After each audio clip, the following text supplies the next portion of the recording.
UK has got great strength in developing sustainable, impactful products and instruments. Malaysia's financial mechanisms. Yes, financial mechanism, and they're building on their existing strength of it. Malaysia has got great ESG regulatory environment. Saudi Arabia is actually building a new city based on sustainability and net zero models.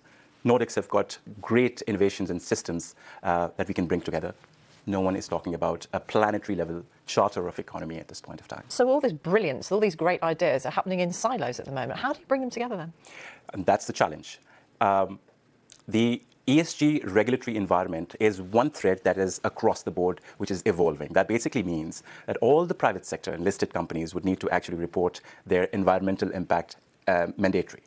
Now, EU is taking a lead on this. US is taking a lead on this. So bringing in hospitality, energy, infrastructure, real estate industries who are emitting carbon to the next level is absolutely critical. And that's just the cornerstone of what we need to actually achieve. The United Nations hosts COP. So is that the organisation that needs to be harnessing all these ideas, all this expertise? The United Nations is a fantastic platform. But unfortunately, the cost of living crisis, the global recession, the conflicts and differences in the world, geopolitical, these are the reasons because of which each government in each region is thinking of their own. And I think, and that's our fear, that we overcame COVID pandemic, absolutely. And it was a reactive manner, but the whole world came together because it was for everyone. But we might not have that much time if, God forbid, we are struck by a planetary level disaster. That's the thing, though, isn't it? That the COVID happened pretty quickly around the world, hence it was a pandemic, not an epidemic. But we can't afford to wait for that level of ecological shock. Absolutely not. And that urgency is the first thing that we need to actually put our money where our intents are.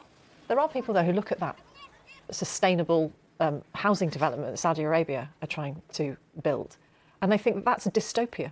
But they don't want to live like that. No, I think that's a great model from a net zero point of view.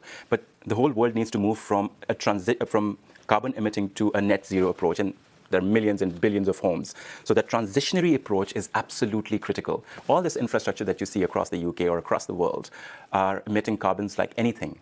Now, what we need to do as a whole, as a system, is to make sure that we make that this transition happens much quicker before a catastrophic level of disaster strikes us. But you're confident that we can do it and still live in human-scale developments?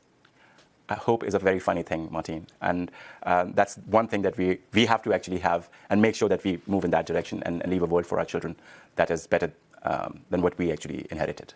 Faraz Khan, visiting professor at St Mary's University. Thanks very much for coming in. Thank you. Thank you so much.